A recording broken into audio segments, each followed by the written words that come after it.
Hello दोस्तों, आज है 14 जनवरी। आज के इम्पोर्टेंट न्यूज़ डिस्कशन करते हैं। पहला आर्टिकल है केरल को लेकर। तो केरल के कोझीकोड और कन्नूर जिले को ब्लू फ्लैग प्रमाण मिला है। पहले तो जिले याद हो, केरल के ही हैं दोनों जिले, कोझीकोड और कन्नूर। वैसे केरल में ज़्यादातर का नाम से ही आते हैं, जैसे कालीकट हम मॉडर्न हिस्ट्री में पढ़ते हैं। तो कोझीकोड और कन्नूर जो जिले हैं उन्हें ब्लू फ्लैग मिला है। अब इम्पोर्टेंट है ब्लू फ्लैग क्या है। तो ब्लू फ्लैग प्रमाण पत्र एक पर्यावरण के लिए दिया जाने वाला प्रमाण पत्र है। किसे मिलता है? ऐसे कोई भी वैश्विक स्तर पर जो होते हैं बीचेस, तो कोई जैसे भारत के 12 को मिला हुआ है पहले से। तो कोई भी ऐसे समुद्री तट के किनारे जहाँ पे पर्यावरण और स्वच्छता के मानकों का सही से पालन किया जाता है, तो पर्यावरण और स्वच्छता के मानकों का पालन किया जाएगा उन क्षेत्रों में। FEE एक संस्था है। कहाँ पे है ये? तो मतलब फाउंडेशन फॉर एनवायरनमेंट एजुकेशन, जिसमें महत्वपूर्ण भूमिका निभाता है डेनमार्क। तो डेनमार्क महत्वपूर्ण भूमिका निभाएगा। FEE foundation for environment education उन्हें प्रमाण पत्र देगा। इससे फायदा क्या होगा? पर्यटन बढ़ेगा, तो स्थायी पर्यटन बढ़ता है, तो स्थायी पर्यटक ज्यादा आएंगे यहाँ पे। इस वजह से ये है। तो स्वच्छता वाला है। अब भारत में तो पहले से 12 थे, तो ये लिस्ट है उनकी। दो और केजी कोड ये जुड़ गया है। तो जैसे शिवराजपुर है। उसके बाद इम्पोर्टेंट में एक देखें, जैसे कप्पड़ बीच, ये इम्पोर्टेंट रहेगा इस। और उसके बाद है एक एडन बीच। तो एडन बीच है जो पौंडुचेरी में। कुछ इम्पोर्टेंट ऐसे हैं, जैसे गोल्डन बीच है उड़ीसा का। तो ये हो गए, दो ये हो गए। और उसके बाद इसमें जो प्रमाण पत्र दिया जाता है वो 33 मानदंडों के आधार पर दिया जाता है। अब 33 मानदंड में क्या होता है, उन्हें मुख्यतः चार में डिवाइड किया जाता है। 33 को चार में डिवाइड किया जाता है, चार श्रेणियों। जैसे पहला है पर्यटन, पर्यावरण। पहला पर्यावरण शिक्षा और जानकारी। दूसरा है पानी की गुणवत्ता होनी चाहिए उस एरिया में। एक तो पर्यावरण अच्छा हो, पानी की गुणवत्ता, और पर्यावरण का प्रबंधन हो, और उसके बाद है सुरक्षा और सेवाएं हो। ऐसे चार मानक हैं इन 33 को मिला के। उन्हें के आधार पर FEE जो अभी देखा हमने, फाउंडेशन फॉर एनवायरनमेंट एजुकेशन, ये जो मानक निर्धारित करके प्रमाण पत्र देता है। 1985 में ये स्थापित हुआ था। ब्लू फ्लैग देख ही लिया हमने। समुद्री तट हो, मरीना हो, यह टिकाऊ नौकायन पर्यटन क्षेत्र को ये देता है। मरीन क्या होता है? जो मरीना एरिया हम पढ़ते हैं, तो यहाँ पे जहाँ ऐसा एरिया जहाँ पे नाव खड़ी होती है उसे ही कहते हैं मरीना एरिया। बाकी समुद्र तट और इन्हें मिलता है। डेनमार्क का ये गैर लाभकारी संगठन को NGO टाइप है, फाउंडेशन फॉर एनवायरनमेंट एजुकेशन, वही से देता है। तो ये देखा हमने। उसके बाद है, अब ये तो इंटरनेशनल हो गई बात। भारत में भी तो कोई संस्था भारतीय को देती होगी ना, उसका नाम है बीम्स। तो ये इंडिया का प्रमाण पत्र है, इंडिया के लिए। तो इसकी फुल फॉर्म एक देखते हैं, beach environment and aesthetics management services. तो beach environment and aesthetics services limited, BEAMS है। ये भारत के बीचों को प्रमाण पत्र देती है। अब ये संस्था किसके अंतर्गत काम करती है? तो ICZM, integrated coastal zone development, क्योंकि कोस्ट का डेवलपमेंट ही तो इससे होगा। तो integrated coastal zone development project जो है, उसके अंतर्गत बीम्स भारतीय जो तट होते हैं उन्हें प्रमाण पत्र देता है। इसे लॉन्च किया गया था जो अपना पर्यावरण मंत्रालय उसके द्वारा, और society for integrated coastal management. तो नाम ही आ गया इसमें, कोस्टल मैनेजमेंट इसमें भी है। तो कोस्टल मैनेजमेंट और पर्यावरण के द्वारा उद्देश्य काफी कॉमन से ही रहेंगे, जैसे प्रदूषण को कम करना, समुद्री तट पे सुविधाओं को बढ़ावा देना, पारिस्थितिक तंत्र इकोसिस्टम को बढ़ावा देना, स्वच्छता, और यही जो हमने उसमें पढ़े वो सेम सेम रहेंगे इसमें। अब ICZM अभी देखा, जिसके अंतर्गत बीम चल रहा है। इसका उद्देश्य क्या है? तो तटीय समुदाय जो होते हैं उनकी आजीविका में सुधार लाना, क्योंकि अगर टूरिस्ट कहीं एरिया में जाएंगे तो स्थानीय लोगों को रोजगार मिलेगा। तो उनके रोजगार लाना, इको सिस्टम को बढ़िया करना, इसे सहायता दी जाती है ICZM को विश्व बैंक के द्वारा। जब कभी भी कोई पर्यावरणीय सुविधा हो, पर्यावरणीय या विकास के लिए, कोई मेन बात है विकास के लिए, डेवलपमेंट के लिए कोई योजना हो, तो विकास जो विश्व बैंक है वही रुपए ज्यादा देती है।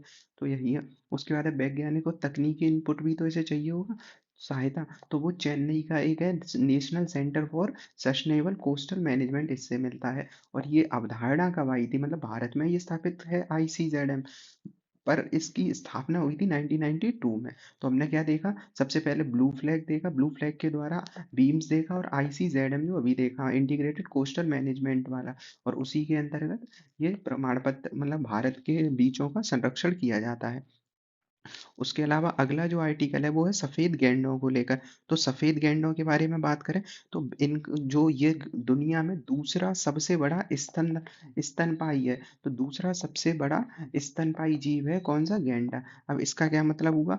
इसका ये मतलब हुआ कि सबसे बड़ा जो स्तनपायी भूमि पे है वो कौन सा है? हाथी है। दूसरा कौन सा है? एक सींग वाला, मतलब एक सींग का मतलब है पूरा गैंडा समुदाय सबसे बड़ा आता है दूसरे नंबर पर।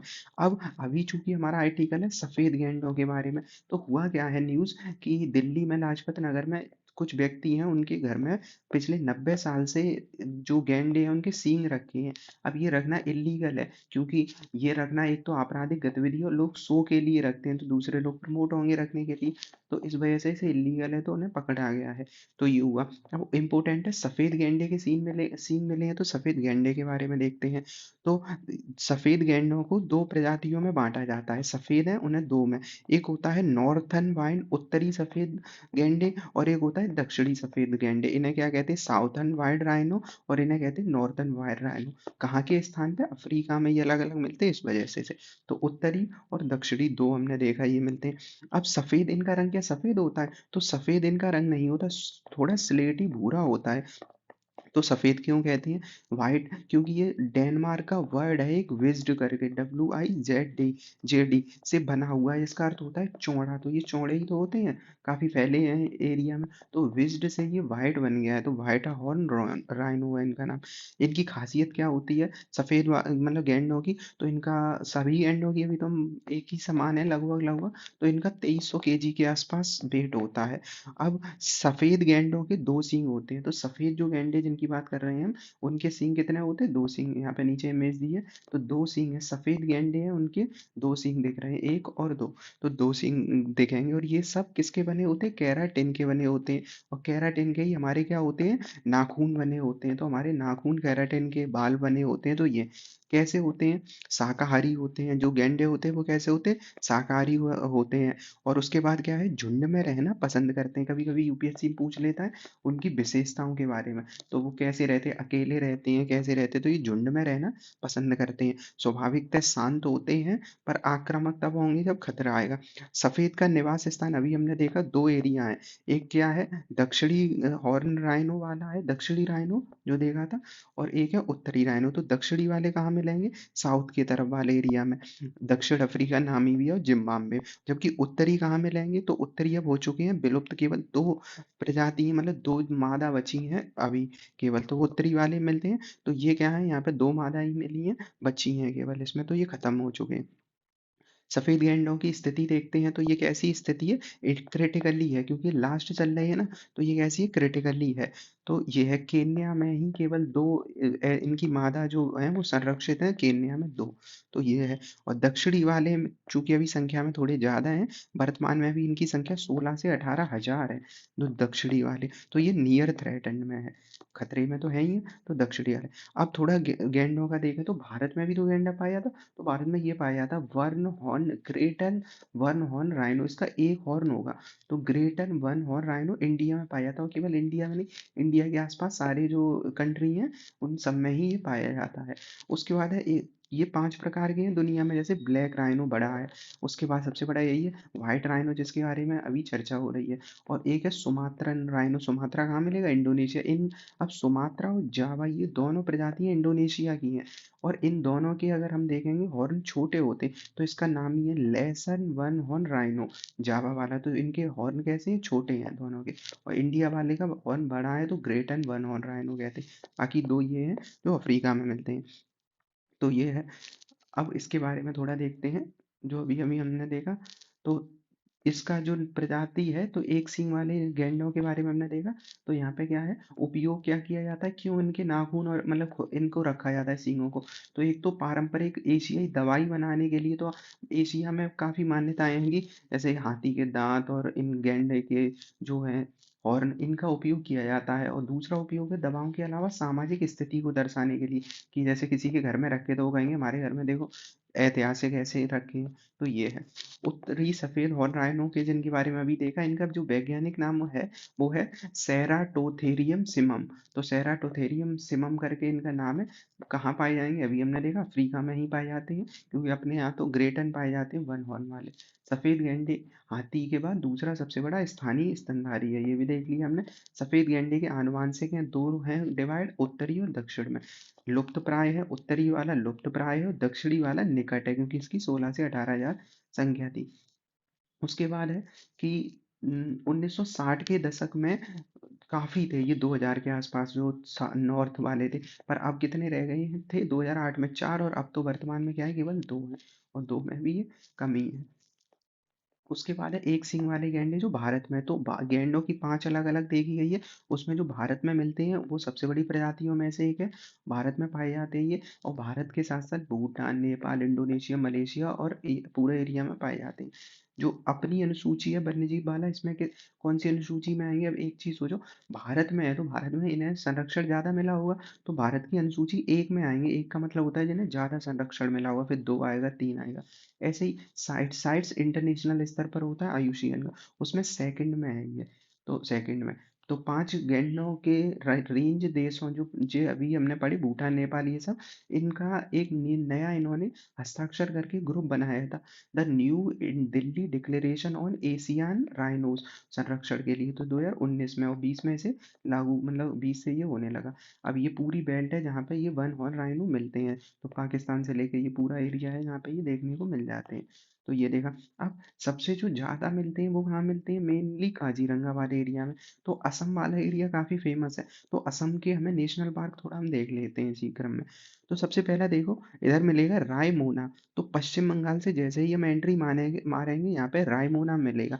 याद कर लो कि इधर से इधर आएंगे तो एक राय मिलेगी, कहाँ पे, रायमोना। तो इधर राय मिलेगी, रायमोना। उसके बाद है मानस, तो हम जानते हैं ये मानस वाला एरिया है, तो ये ब्रह्मपुत्र नदी है, मानस रिवर है ही, तो मानस वाला एरिया मानस है। उसके बाद ऊपर मिलेगा ओरांग, और नीचे है काजीरंगा जहाँ सबसे ज्यादा मिलते हैं। नामेरी है, डिब्रू सैखोवा।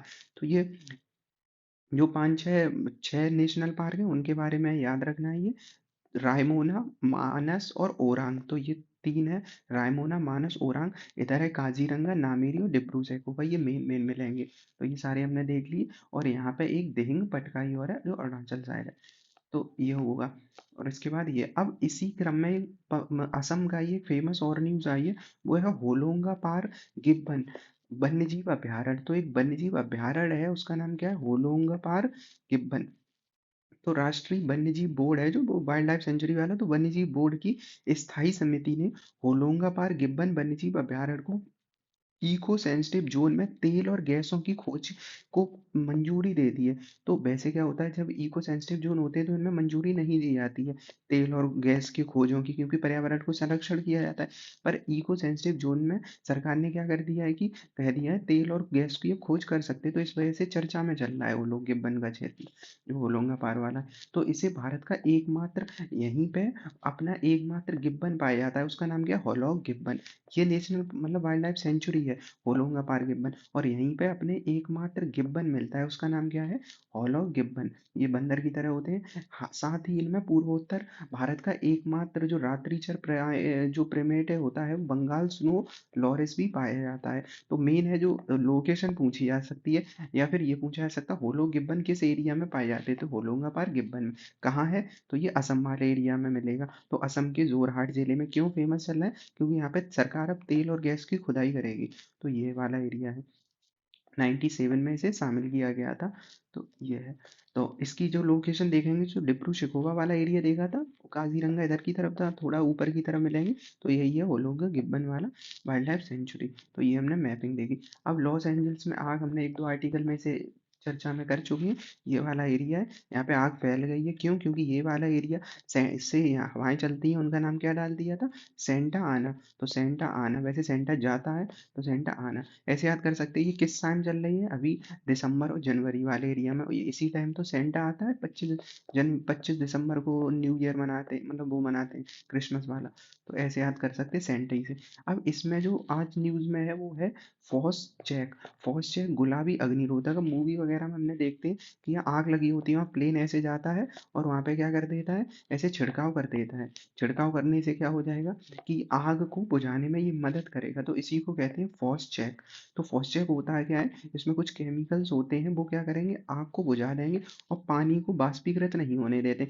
मतलब आग जलेगी तो पानी बाष्पीकृत होगा, ये आग को बाष्पीकृत नहीं, पानी को नहीं होने देंगे। क्यों? क्योंकि इनों में अमोनिया पाई जाती है, तो अमोनियम पॉलीफॉस्फेट लवण होता है। तो ये इंपॉर्टेंट पेपर में आ सकता है इस बार कि अमोनियम, क्योंकि ऐसे हजारों लोग प्लेन जो है वो लगातार क्या कर रहे हैं, कैलिफोर्निया में ये छिड़काव कर रहे हैं।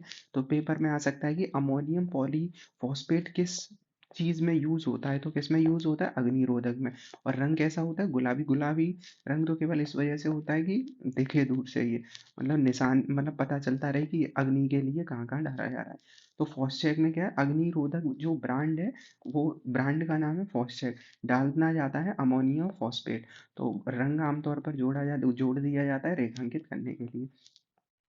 चिंताएँ क्या होती हैं इसकी फॉस्चर की, तो या फिर अग्निरोधकों की, तो एक तो अप्रभावी और महंगा होता है, प्लेन से डाला एक जगह। अब प्लेन तो एक ही जगह छिड़काव कर पा रहा होगा, अब दूसरी जगह चला गया उसका, तो प्रदूषण बढ़ सकता है। और इसमें विषाक्त धातु है, जैसे क्रेमियम, क्रोमियम, कैडमियम, ये होते हैं।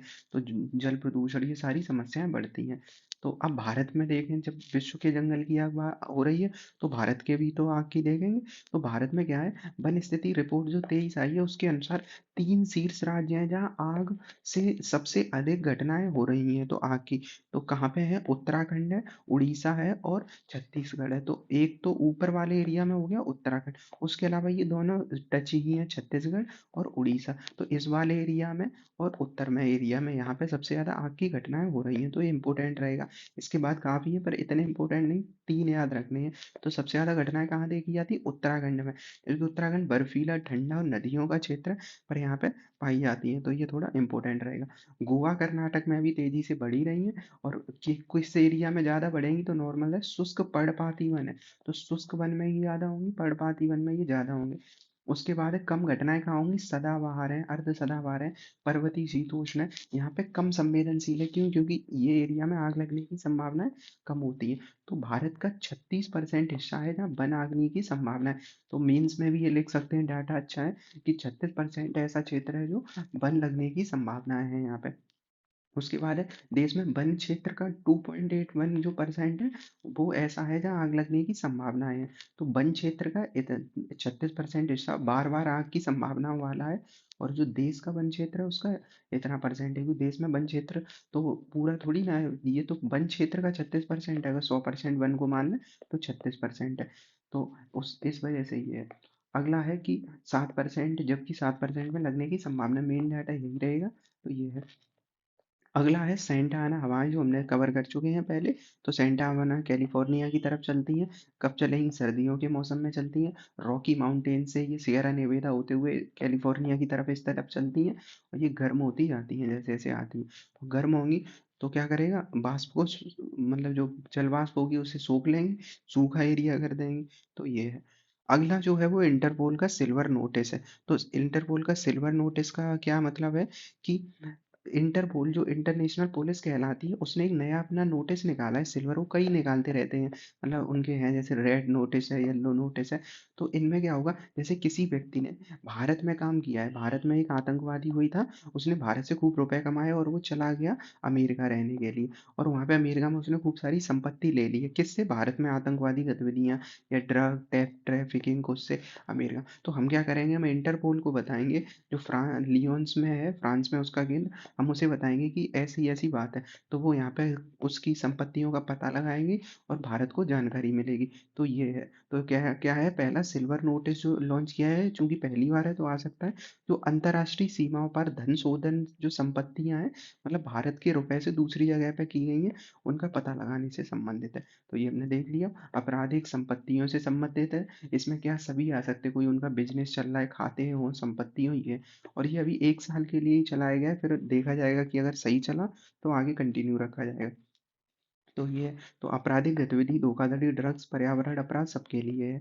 अब क्या होगा इसमें, अगर कोई संदेह होता है तो वो सरकार पुलिस को नोटिस देगी, मतलब इंटरपोल को, उसके बाद वो कार्रवाई करेंगे, फिर समीक्षा करेंगे तब कि ये सही है कि नहीं है। ऐसे ही अब इंटरपोल के कई नोटिस हैं, जैसे एक रेड नोटिस है, गिरफ्तार करना हो, red notice. Green notice, green notice क्या होता है? आपराधिक चेतावनी के लिए है कि हो सकता है संभावित खतरा है। जैसे अपने यहाँ नहीं होते प्रधानी के कोई चुनाव होते हैं तो पहले ही बैठा देते हैं, तो वैसा ही ग्रीन नोटिस शुरुआत में ही पता करेंगे कि ऐसे वो सार्वजनिक सुरक्षा के लिए संभावित खतरा माना जाता है। जैसे चेतावनी, येलो नोटिस, कोई लापता हो गया है तो उसके लिए येलो नोटिस होता है। ऐसे ही ब्लू नोटिस होता है कि आपराधिक जांच में रुचि रखने वाले व्यक्ति का पता, कि जांच में अगर कोई रुचि रखता है उसकी जानकारी प्राप्त करनी है। तो ऐसे 8 प्रकार के नोटिस जारी करता है, जिनमें 7 रंग कोडेड होते हैं, इंटरपोल करता है। इंटरपोल की स्थापना हम पिछले एक वीडियो में देख चुके, 1923 में हुई थी। मुख्यालय फ्रांस के लियोन्स में, और भाषाएं हैं अरबी, अंग्रेजी, फ्रेंच और स्पेनिश। तो इंग्लिश तो कॉमन रहेगी, फ्रेंच और स्पेनिश वहाँ पे बोली जाती हैं यूरोप में, इस वजह से अरबी एक अलग है। उसके बाद है इंटरपोल काम कैसे करता है? महासभा इनकी सर्वोच्च होती है, डेली बैठते हैं, और इनका एक जो केंद्र होता है, महासभा निगरानी करती है। तो ये है। अगला है राष्ट्रीय युवा दिवस। युवा दिवस क्या क्यों मनाया जाता है? तो 12 जनवरी को स्वामी विवेकानंद जी की जयंती पर ये युवा दिवस मनाया जाता है। और युवा, अब पूछ लेगा युवा का मतलब क्या होता है, तो कोई भी व्यक्ति जो 15 से 29 साल के बीच में है उसे युवा कहा जाता है। अब अगर युवा ये है तो भारत में लगभग कितनी जनसंख्या युवा है? तो 40% जनसंख्या भारत की ऐसी है जो 15 से 29-30 के आसपास है। तो कितना? 40%। तो अभी तभी तो कहते हैं भारत युवाओं का देश है। तो ये है। उद्देश्य क्या है इसका युवा दिवस मनाने का? तो वही है, युवाओं में जागरूकता, प्रोत्साहन करना, स्वयं सेवा और दूसरों की सेवा को बढ़ावा देना, ये सब चीजें हैं। युवा महोत्सव के बारे में तो 12 से 16 जनवरी के बीच में मनाया जा रहा है, युवा मामले के मंत्रालय के साथ साझेदारी से। इस बार की थीम इंपॉर्टेंट रहेगी, वो है विज्ञान और प्रौद्योगिकी। तो विज्ञान, साइंस, टेक्नोलॉजी है इस बार की थीम। और आयोजन कहाँ होगा? जो भारत मंडपम बना है नई दिल्ली में। अब देखते होगे भारत मंडपम में ही सारे कार्यक्रम होते हैं जो दिल्ली में होते हैं। तो ये है। अब स्वामी विवेकानंद का थोड़ा इतिहास जानते हैं। तो स्वामी विवेकानंद का जन्म हुआ था 1863 में, गांधी जी से 6 साल पहले। गांधी जी का 69 में हुआ था, तो गांधी जी से कुछ साल पहले हुआ था स्वामी विवेकानंद का जन्म। तो एक तो ये हो गया जन्म इनका, तो 5-6 साल पहले ये जन्म हुआ था। इनका नाम क्या था? नरेंद्र दत्त था। तो नाम इनका नरेंद्र दत्त था। और ये कहाँ पे थे? कर्नाटक, वो कलकत्ता वाले एरिया में थे। तो कलकत्ता में इन्होंने शिक्षा प्राप्त करी थी। फिर इनके आध्यात्मिक गुरु बने थे रामकृष्ण परमहंस। तो रामकृष्ण परमहंस इनके आध्यात्मिक गुरु बने थे। फिर उन्होंने रामकृष्ण से शिक्षा लेकर धार्मिक दृष्टिकोण को देखा था। तो धार्मिक दृष्टिकोण फेमस कब से हुए स्वामी विवेकानंद? जो मैंने वो 1893 का जो अमेरिका में विश्व धर्म सभा हुई थी, तो वर्ल्ड पार्लियामेंट ऑन रिलीजन हुआ था, रिलीजन्स हुआ था, उसमें ये फेमस हुए थे। क्योंकि इन्होंने जो अपना विवेकानंद जी ने बात स्टार्ट की थी कि मेरे अमेरिकी भाइयों और बहनों, तो अमेरिकी भाइयों बहनों कहा, तो इसके बाद से सबका दिल जीत लिया था इनने। उसके बाद से इन्हें पहचान मिल गई थी। फिर 1897 में ये भारत में जब लौटे थे, उसके बाद इन्होंने क्या स्थापना की? रामकृष्ण मिशन। कब? 1897 में रामकृष्ण मिशन। इसका ना काम क्या था? शिक्षा, स्वास्थ्य, समाज सेवा इनका मेन काम था। उसके बाद इन्होंने युवाओं को आत्मनिर्भर बनाने के लिए बात कही थी। तो ये चीज़ें हैं। अब इनका जो सिद्धांत था वो मेन सिद्धांत है कि इन्होंने कहा था कि धर्म और विज्ञान दोनों का सपोर्ट किया था। धर्म प्लस विज्ञान, ये कहा था ये विरोधी नहीं है। तभी तो थीम है इस बार की साइंस टेक। धर्म और विज्ञान विरोधी नहीं है बल्कि एक दूसरे के पूरक हैं, और युवा असली शक्ति होते हैं। तो इन्होंने ये वाली बातें कही थी। तो स्वामी विवेकानंद, तो देखते हैं अब एक टर्म आती है कि इन्होंने दुनिया को वेदांत और योग का दर्शन दिया था। वेदांत और योग का दर्शन। और दूसरा है कि इन्होंने नववेदांत का प्रचार किया था। नववेदांत में क्या है? पश्चिमी दृष्टिकोण से भारत के धर्म की व्याख्या, मतलब मेन बात है कि भारतीय जो धर्म है उसकी व्याख्या में थोड़ी वैज्ञानिकता लाओ। ये क्या है? पश्चिमी वेदांत। पर वेदांत क्या होता है? तो देखते हैं वेदांत क्या है। तो वेदांत का नॉर्मल जो शाब्दिक अर्थ होता है वो हम ऐसे ही तो पढ़ते हैं, वेदों का अंत। वेदों का अंत या वेदों का सार।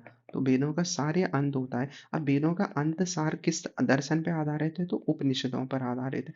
तो जो उपनिषद होते हैं वो दार्शनिक विचारधारा है। उपनिषद में क्या होता है? दर्शन है, धर्म, आत्मा, विज्ञान, ऐसी चीजों पे बात होती है कि क्या है आत्मा, विज्ञान क्या है, वो ब्रह्म क्या है, संसार क्या है। तो जो फिलोसफिकल थॉट होते हैं वो आते हैं किसमें? वेदांत में। और वेदांत में क्यों? क्योंकि वेदांत ही आधारित है उपनिषदों पर। उपनिषद में ऐसी पहली बार बात कही गई है।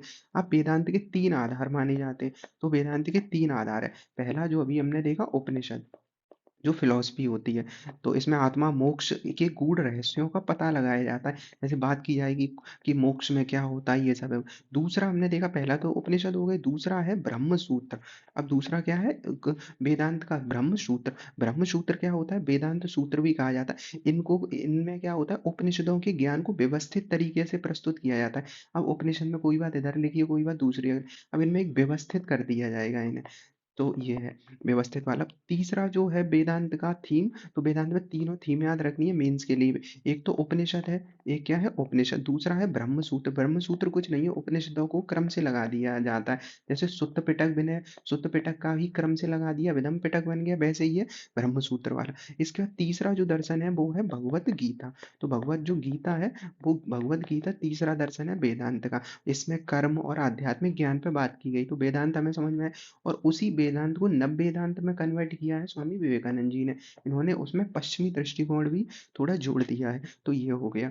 अब वेदांत के कुछ दर्शन भी देख लेते हैं हम। जैसे अद्वैत है, शंकराचार्य का है ना अद्वैत, की ब्रह्म ही एकमात्र सत्य है। विशिष्ट अद्वैतवाद, ये सब वेदांत के अंतर्गत आते हैं। अगर वेदांत को लिखने पे आ जाएगा तो यही सारे पॉइंट हमें लिखने होते हैं। इन्होंने अपनी मातृभूमि और शिक्षा पर बल दिया था, बाकी हमने देख लिया। अब रामकृष्ण एक आदेश था। हम क्या पढ़ते हैं, रामकृष्ण मिशन। पर रामकृष्ण मिशन से पहले एक रामकृष्ण आदेश आया था 97 में, जो स्वामी विवेकानंद ने रामकृष्ण आदेश लेके आए थे। और इसका मुख्यालय कहाँ है, कलकत्ता में ही था। अब इसी के दो संरचना है, मतलब ऐसे समझो रामकृष्ण आदेश दो भागों में डिवाइड है। एक है मठ, रामकृष्ण मठ वाला है जो रामकृष्ण मठ है। दूसरा क्या है, रामकृष्ण मिशन है। अब रामकृष्ण मठ क्या करता है, आध्यात्मिक विकास की बात करेगा, मतलब पूजा योग इन सब पे बात करेगा रामकृष्ण मठ। दूसरा है रामकृष्ण मिशन, रामकृष्ण मिशन समाज की सेवा पे बात करेगा। तो हम क्या ज्यादा पढ़ते हैं, रामकृष्ण मिशन जो समाज सेवा पे बल करता है, बात करता है। पर ये दोनों पार्ट किसके हैं, रामकृष्ण आदेश के। तो अब ये है कि समझ में आया होगा शायद। अब उसके बाद देखें अगला, भारत के पूर्व केंद्रीय और इलेक्ट्रॉनिक सूचना प्रौद्योगिकी मंत्री ने सॉवरेन एआई का समर्थन किया। अब सॉवरेन एआई का क्या मतलब हुआ, जैसे कहते हैं इंडिया एक सॉवरेन कंट्री है, मतलब हम अपने डिसीजन खुद से ले सकते हैं और इंडिपेंडेंट टाइप के। तो सॉवरेन एआई का यही मतलब है। अब जैसे चाइना अमेरिका जैसे देश है, उन्होंने अपनी एआई को सॉवरेन एआई बना रखा है। अब इसका क्या मतलब हुआ सॉवरेन एआई का, कि अपनी ऐसी एआई तकनीक का डेवलप करो जो बाहरी नियंत्रण से, जो बाहरी नियंत्रण है उससे स्वतंत्र हो, मतलब डेटा की गोपनीयता हो। जैसे अब हम लोग गूगल क्लाउड वगैरह यूज करते हैं, हमने अपनी कोई चीज फेसबुक पे डाली, व्हाट्सएप पे डाली, किसी सोशल मीडिया, अब वो इंटरनेशनल सर्वर पे कहीं अमेरिका ही में तो रहेगी ना। हमने कोई पिक्चर डाली, वो किसी सर्वर पे है, वो सर्वर वाली साइड है कहाँ, सब कौन सी, अमेरिका की। तो वो अमेरिका में हमारा डाटा है संरक्षित, मतलब अगर हमें हमारे संबंध कभी अमेरिका से बिगड़ते हैं तो वो हमारे डाटा का गलत यूज कर सकते हैं। तो होगा क्या इसमें, कि अपने डाटा को हम भारत में ही ना रखें। तो इसे ही कहा गया है सोवरेन एआई। तो एक ऐसी तकनीक का डेवलप करना और डाटा का डेवलप करना जो भारत में हो, स्वतंत्र हो। तो ये हो गया सॉवरेन एआई। तो किसी क्षेत्र के खुद के नियंत्रण में हो। बाकी सारे देश कर चुके हैं लगभग, चाइना वगैरह। तो हमने भी अब डेवलप की बात की है, तो वही चीज़ है। इसमें घटक क्या होगा, एआई तकनीकों को कैसे तैनात संचालित किया है सब हम देखेंगे। डेटा को संरक्षित करना और सारी चीज़ें भारत के लोगों को खुद से ही होंगी भारत में। तो इसमें क्या है, पहला तो गवर्नेंस है, तो एआई प्रौद्योगिकी का उपयोग, मतलब सार्वजनिक सेवाओं में हम एआई का यूज करना स्टार्ट करें, निजी क्षेत्र में एआई का यूज करें। फिर गवर्नमेंट प्लस एआई, तो पहला प्राइवेट, मतलब गवर्नमेंट फिर प्राइवेट, फिर गवर्नमेंट प्लस प्राइवेट, तीनों क्षेत्रों में हम अपना एआई की रणनीति बना सकते हैं। तो ये एक अच्छी तकनीक होगी। और जैसे अब एआई अब चूंकि सॉवरन होगा, तो इसमें एक इम्पोर्टेंट चीज़ क्या बचेगी, कि वो एआई स्थानीय भाषाओं में भी तो हो जाएगी। तो लोकल लैंग्वेज में हो जाएगी, तो स्थानीय भाषा में हो जाएगी। तो उसे समझना आम लोगों के लिए यूज़ करना आसान होगा, अगर वो हिंदी में हो, बंगाली में हो, तमिल में हो। तो ये हो जाए, अभी विदेशी वाली पे निर्भरता हमारी कम हो जाएगी। तो ये यही है। तो 2024 में इंडिया एआई मिशन सरकार लेके आई थी, तो 24 में मतलब इसी साल पिछले वाले, तो सरकार लेके आई थी इंडिया एआई मिशन। उद्देश्य क्या हुआ, वही इंफ्रास्ट्रक्चर डेवलपमेंट करना। निजी क्षेत्र द्वारा उठाए गए कदम, तो टाटा समूह ने सुपर कंप्यूटर निर्माण कंपनी है निविडिया, शायद सुना होगा कि निविडिया के सुपर कंप्यूटर्स और ये सब एआई में काफी आगे है। तो निविडिया और जो एआई है टाटा समूह का, उन लोगों ने इस पे बात करी है कि ऐसा कुछ डेवलप करते हैं। और उसी के साथ ही रिलायंस इंडस्ट्री ने जेन एआई के लिए एक लैंग्वेज मॉडल लॉन्च किया है। जो लार्ज लैंग्वेज मॉडल होता है, और रिलायंस ने जेन एआई के लिए एक लॉन्च किया है, तो ये भी NVIDIA से है, तो इनके साथ हमने समझौता किया है। तो एआई मिशन आया था अपना। उसके बाद है गवर्नमेंट में एआई का विकास से क्या होगा, वही जो अभी हमने देखा, डिजिटल पब्लिक इंफ्रास्ट्रक्चर बनेगा। उदाहरण क्या है, बीमा, कौशल, भुगतान, इन सब में यूज हो सकता है, डेटा का उपयोग हो सकता है, भारत में ही भंडार होगा, सारी चीजें अच्छी हो जाएंगी। उसके बाद है महत्व क्या हुआ, एक तो रणनीतिक महत्व हो जाएगा, क्योंकि हम वैश्विक प्रतिस्पर्धा भी तो दे पाएंगे। हम भी तो अपनी एआई तकनीक विदेशों में भेज सकते हैं, तो ये हो जाएगा। और एक हमारे तरीके से क्या हो जाएगा, रणनीतिक हथियार हमें मिल जाएगा। दूसरा क्या है, आर्थिक महत्व भी हो जाएगा। हम बिग डेटा मॉडल्स प्लेटफॉर्म का खुद से निर्माण कर सकते हैं, मतलब बड़ी बड़ी चीज़ों का हम खुद से निर्माण कर सकते हैं। तो ये हो जाएगा एआई वाला। अगला एक है कि भारत के जो G20 शेरपा होते हैं, उनने सनराइज उद्योग की बात करी है अभी अपने भाषण में। तो G20 का भी आएगा, तब हम उसमें डिटेल से डिस्कशन करेंगे, कुछ आर्टिकल आने वाले हैं। अभी हमें जो देखना है वो है जो सनराइज क्षेत्र के बारे में है। तो 2043 तक जब तक भारत विकसित होगा, तब तक सनराइज इंडस्ट्री महत्वपूर्ण भूमिका निभाएगी, तो इसके बारे में हमें जानना है। अब नाम क्या है इसका, सनराइज होना। सनराइज का मतलब क्या होता है कि उदय होना एक तरीके से, तो विकास होना। तो वही होता है ऐसी इंडस्ट्री जो तेजी से विकास कर रही है। तो ऐसी इंडस्ट्री जो क्या कर रही है, नई इंडस्ट्री है, जो उगते सूरज के समान क्या है, तेजी से विकास करेंगी। तो सनराइज ऐसे क्षेत्र के लिए एक टर्म यूज होती है जो आर्थिक विकास के शुरुआती चरण में है, और तीव्र संभावना है उनके में, तो शुरुआती चरण में है वो भी।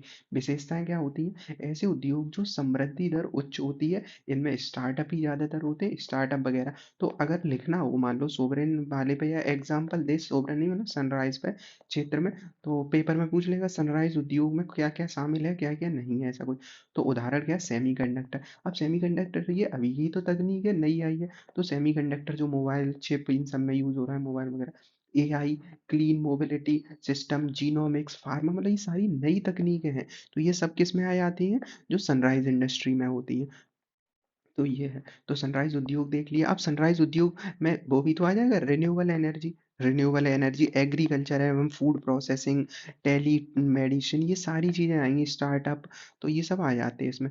तो अब इससे लाभ क्या मिलेंगे हमें, सनराइज के महत्व क्या है, तो आर्थिक समृद्धि विविधता आएगी कि नहीं, तो इलेक्ट्रिक व्हीकल जैसे आ जाएंगे, नवीकरणीय ऊर्जा आ जाएगी, तो इससे सारे क्या होगी, देश की वृद्धि होगी, तकनीकी प्रगति होगी। अगर एआई वगैरह का डेवलप होता है, तो देश में शिक्षा शिक्षा देखभाल सब क्षेत्र में अच्छा हुआ। एसडीजी गोल, सतत विकास वाले लक्ष्य को प्राप्त करने में क्या मिलेगी हमें, मदद मिलेगी। अब ये एसडीजी गोल तो नॉर्मल है, हमेशा ही प्राप्त करना ही होता है लक्ष्य हर देश का, तो उन्हें प्राप्त करने में। और इससे क्या हुआ, भारत में क्या प्रतिबद्धताएं और चुनौतियां क्या है, तो प्रतिबद्धताएं क्या है, 2070 तक हमने नेट जीरो की बात कही है, तो सनराइज उद्योग नेट जीरो में मदद कर सकता है। चुनौतियां तो बहुत हैं, जैसे पूंजी की कमी भारत में, तो पूंजी की कमी, कौशल की कमी, तकनीकी चुनौतियां, क्योंकि हमारे यहाँ ये नया डेवलपमेंट करना थोड़ा कैसा होता है, मुश्किल होता है। तो इस वजह से उठाए गए कदम क्या है, तो सरकार ने make in India, startup India, आत्मनिर्भर भारत, ये सब स्टार्ट किया है, वो यही तो कर रहा है। उसके बाद वित्तीय पोषण, सरकार क्या करती है, सस्ती दरों पर क्या करती है, लोन देती है, एडवांस बैटरी निर्माण के लिए कई योजनाएं चलाई हैं, इलेक्ट्रिक वाहन प्रोत्साहन संवर्धन योजना, वही सस्ता लोन वगैरह। अवसंरचना का विकास कर रही है सरकार, तो नवीकरणीय पार्क बना रहे, स्मार्ट सिटी। तो ये सारी चीजें क्या है, अनुसंधान वगैरह भी। तो ये है। अगला एक सुप्रीम कोर्ट का अच्छा निर्णय आया है। सुप्रीम कोर्ट के निर्णय के अनुसार कहा गया है, न्याय तक पहुंच का अधिकार एब्सोल्यूट नहीं है। इसका क्या मतलब हुआ, न्याय तक, तो सुप्रीम कोर्ट, जैसे हम बात करते हैं न्याय हमारे मूल अधिकारों में, तो न्याय अगर मूल अधिकारों में है, तो आर्टिकल 21 जीवन के अधिकार, जो 21 है वो जीवन के अधिकार, उसमें भी क्या है, न्याय तक पहुंचने का अधिकार। ऐसे ही 39 का ए, न्याय में समान उपलब्धता की बात करता है, तो न्याय की क्या करता है, समान उपलब्धता। ऐसे ही आर्टिकल 14, विधि के समक्ष समानता संरक्षण। तो ये कुछ आर्टिकल हैं जो हमें न्याय तक पहुंचने की बात कहती है। पर सुप्रीम कोर्ट ने अभी क्या कहा है निर्णय में अपने में, कि न्याय तक पहुंच एब्सोल्यूट नहीं है। इसका क्या मतलब हुआ, एब्सोल्यूट नहीं, इसका अर्थ यह हुआ कि ठीक है, सुप्रीम कोर्ट में हर कोई व्यक्ति जा सकता है, पर कभी कभी क्या होता है कि लोग बिना मतलब के केस अपने डाल देते हैं। इससे क्या हो जाता है कि सुप्रीम कोर्ट के समक्ष या कोर्ट के समक्ष मामले क्या हो रहे हैं, ज्यादा बढ़ रहे हैं, और निपटान हो रहा है कम। और कई मामले ऐसा होते हैं जो बेवजह डाल दिए जाते हैं, मतलब केवल डाले जा रहे हैं। तो ये है। तो इस वजह से सुप्रीम कोर्ट ने कहा एब्सोल्यूट नहीं है, मतलब ऐसा नहीं है कि हर कोई हर बात पे केस डाल दिया जाएगा। तो सुप्रीम कोर्ट ने ये कहा है तो न्याय तक पहुँच हमें से पहले समझ में आई कि न्याय तक पहुँच हमारा क्या है, मौलिक अधिकार है। क्यों? क्योंकि आर्टिकल 21 में, और मौलिक अधिकारों के साथ डीपीएसपी में भी है, क्योंकि आर्टिकल 39 में, और आर्टिकल 14 भी दिखाता है ये। अब सुप्रीम कोर्ट ने तर्क क्या दिया है कि समय की बर्बादी नहीं होनी चाहिए। तो समय और संसाधन, ये सुप्रीम कोर्ट के खराब हो रहे हैं या कोर्ट के खराब होते हैं, क्योंकि बेबुनियाद जो मामले डाले जा रहे हैं, तो उनको कम करना और क्या करना है, बोझ को कम करना है। इसकी वजह से अब ये कहा जा गया है कि एब्सोल्यूट नहीं है। तो अब समझ में आया होगा ये आर्टिकल थोड़ा, तो क्यों एब्सोल्यूट नहीं कह दिया। तो गैर जिम्मेदार कोई याचिका डालता है तो उसे खारिज कर दिया जाएगा। प्रक्रिया का पालन नहीं करेगा तो अनिवार्य होगा, मतलब प्रक्रिया का पालन अनिवार्य होगा, ऐसी सारी चीजें की जाएंगी। अब देखते हैं, तो सुप्रीम कोर्ट ने वही कहा है, मुकदमे पर जुर्माना भी लगाया है। सुप्रीम कोर्ट ने कहा है अगर निराधार ऐसे बकवास डाल दोगे तो क्या होगा, जुर्माना भी लगा देंगे। और मुकदमे की परिभाषा भी दे दी गई है कि तर्कपूर्ण आधार नहीं होता है तो क्या होगा, कि मामला सही नहीं है। न्यायालय तक पहुंच जो होगी का अधिकार के बारे में, तो अर्थ में इसमें क्या है कि यह विधि के शासन की एक बुनियादी सिद्धांत है। तो न्याय तक पहुंच एक बुनियादी सिद्धांत है जिसमें शिकायतों का समाधान किया जाता है। सुप्रीम कोर्ट ने 2016 के कुशवाहा मामले में ये कहा था कि 14 के तहत समानता का अधिकार और 21 के तहत प्राणवाद हक का अधिकार क्या है, मौलिक अधिकार है। मतलब सुप्रीम कोर्ट ने अपनी ही बात में ये कहा था कि मौलिक अधिकार है, पर अब ये क्या है, एब्सोल्यूट नहीं है। वो केवल इस वजह से कहा है कि गलत मामले न जाए। तो ये है। अब संबंधित अन्य प्रावधान देखते हैं न्याय तक पहुंच के। तो संविधान के प्रस्ताव में सामाजिक आर्थिक राजनीतिक न्याय का उल्लेख भी तो किया गया। तो प्रस्तावना में भी किया गया है कि सामाजिक आर्थिक राजनीतिक न्याय है। नीति निर्देशक तत्व में जैसा कि अभी हमने देखा कि 39 के ए में कमजोर और निशुल्क को कानूनी सहायता है। फिर 32 में भी तो है, जो या रिटें होती हैं उसमें भी है। 226 में सेम चीज है सुप्रीम हाई कोर्ट के बारे में।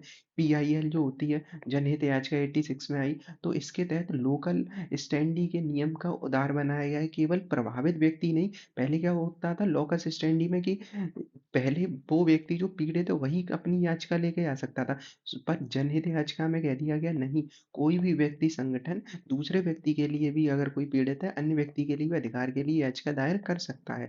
तो फिर एडीआर आया, वैकल्प विवाद निवारण तंत्र। इसमें कम खर्चे के साथ शिकायतों का समाधान किया जा सकता है। तो ये था। उसके बाद अगला है निर्यात उत्पादों पर शुल्कों और करों की छूट के लिए एक रोड टैप योजना आई है। तो रोड टैप एक आसान सा ही है कि बस ये देख लेना है कि रोड टैप, तो ऐसे याद कर लो, रोड पे जाओगे तो टैक्स कम लगेगा निर्यात करने के लिए। तो रोड टैप है, ROD टी पे। रोड टैप योजना के अंतर्गत ड्यूटी क्रेडिट उपलब्ध कराए जाने के मामले में स्पष्टता पर चिंता जताई गई है। तो रेड टेप योजना के बारे में क्या है कि 21 में लागू की गई थी, WTO के मानदंड के लिए योजना थी। इसमें निर्यात की वस्तुओं को, मतलब मेन था एक्सपोर्ट से संबंधित स्कीम के लिए था ये। उद्देश्य क्या था, निर्यातकों को करों और शुल्कों को रिफंड मिल जाए और निर्यात कैसा हो जाए, सस्ता हो जाए, हम निर्यात ज़्यादा कर पाए। तो छूट और रिफंड को केंद्रीय अप्रत्यक्ष कर और सीमा शुल्क बोर्ड है, GST के अंतर्गत ये अप्रत्यक्ष कर और सीमा शुल्क बोर्ड द्वारा पूरी तरह से संचालित इलेक्ट्रॉनिक किया जाना था। तो ये सारी चीजें। तो रोड टैप किसके लिए, टैक्स को कम करना है, ये सीमा शुल्क वाले को।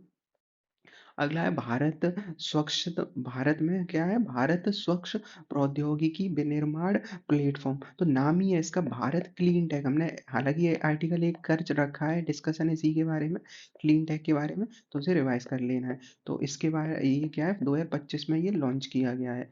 तो क्लीन टेक का मतलब क्या हो जाएगा कि डिजाइन उद्देश्य तो सौर ऊर्जा, पवन ऊर्जा, इन सबको बढ़ावा देना, यही तो है क्लीन टेक्नोलॉजी, स्वच्छ तकनीक, सहयोग और नवाचार को बढ़ावा देना, वैश्विक नेतृत्व को लेना। वैश्विक नेतृत्व में क्या है, SDG गोल वही संधारणीय सतत इन लक्ष्यों को मॉडल को विश्व स्तर पर अग्रणी बनाना है। तो हमें कैसा विकसित भारत के लिए ये लक्ष्य को प्राप्त करना है। अब एक टर्म है कंप्रेस्ड एयर एनर्जी स्टोरेज। अब ये क्यों फेमस है, अब ऐसा सोचो इस इमेज के माध्यम से, ये एक इमेज है, यहाँ पे ऊपर इंडस्ट्री डेवलप है, हो सकता है यहाँ कुछ घर हो या कुछ हो। अब यहाँ पे क्या करेंगे, एनर्जी बनाई, अब वो एनर्जी को हम संचित भी तो रख सकते हैं। मान लो किसी समय एनर्जी कम हो जाए यूज, और कम हो जाएगी तो हमें वो एनर्जी यूज करने के लिए जरूरत पड़ेगी, जब कम होगी तो हम क्या कर सकते हैं कि एनर्जी को नीचे स्टोर भी तो कर सकते हैं। अब ये हो सकता है कोई पहाड़ी के नीचे हो, कहीं टैंक बना के हो, कैसे भी, तो एनर्जी को संरक्षित करते हैं। तो यही है compressed air energy storage system. तो ऊर्जा भंडारण की एक तकनीक है, क्या है, ऊर्जा भंडारण। इसमें वायु को संपीड़ित करके बंद बंद स्थानों में भंडारित किया जाता है। ऐसे स्थानों में भूमिगत खदान हो सकती हैं, नमक की चट्टानें हो सकती है, के अंदर बनी गुफाएं शामिल होती हैं।